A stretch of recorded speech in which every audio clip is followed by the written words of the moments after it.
your loss?" one of her teammates teased as Landon approached their group with 2 bottles in his hands. "A peace offering," he said. "For the new girl." The redhead's eyebrows rose as he handed her the beer, the same brand he'd seen her drinking from across the room. "You didn't buy me a drink when I was new," the stocky guy said. "But I guess I'm not your type." The team hooted with laughter, though they scooted away and gave him some space. He clinked the neck of his bottle against the one he'd just handed her. "Good game tonight." "Thanks. They should have warned me the other team had some height." She grinned.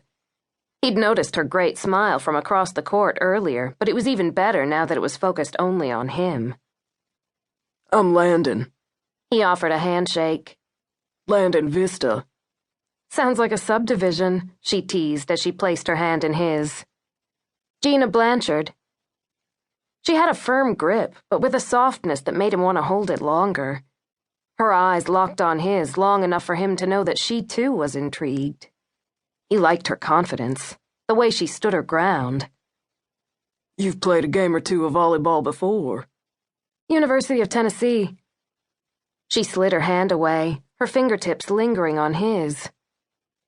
"And you played football at FSU."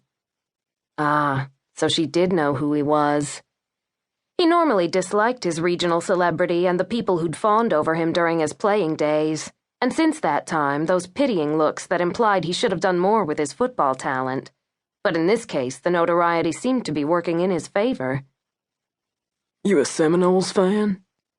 The garnet and gold of the Florida State Seminoles blanketed this college town, which pretty much made him a hero to the local fans, whether he liked it or not. Her ponytail floated in a gentle swish behind her as she shook her head.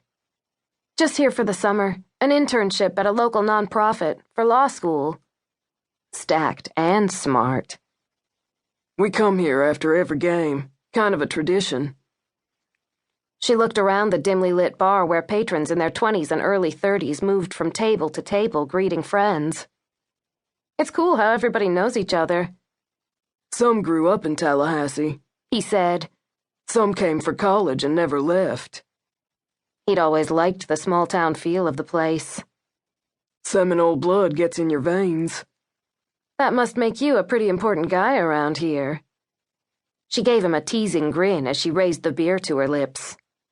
"Yeah, I used to be a real player, till some girls started blocking all my shots in volleyball." She laughed. "My mom used to tell me to take it easy on the boys on the playground."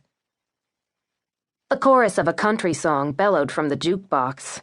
Several people in the crowd joined in. Landon moved closer to talk over the music.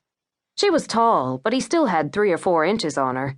A chubby man with a pool cue passed behind her, pressing her toward Landon.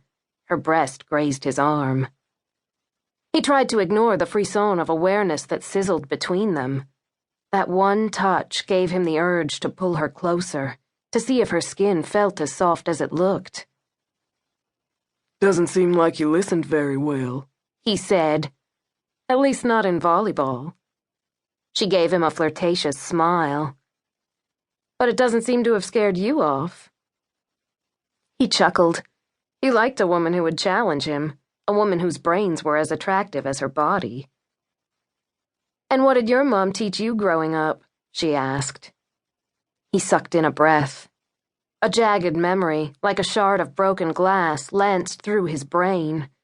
The picture of a country store flashed through his mind, his mother's body bent over the counter, her white thrift store tennis shoes soaked in blood.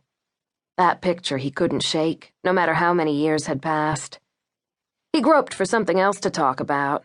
Luckily, the crowd started to sing along with Sweet Home Alabama, which gave him an opportunity to change the subject. "It's kind of noisy in here." He glanced through the windows toward the outside deck. "You want to go out on the patio?" At least heading out there would give him a few seconds to think of a different topic of conversation. She nodded and made her way through the boisterous crowd to the door to the deck. The thick humidity weighed them down the second they stepped outside. The moonlight glinted off her hair as she settled her hips against the porch's railing and faced him. The few loose tendrils that framed her face danced from the soft breeze of the ceiling fan. "So what is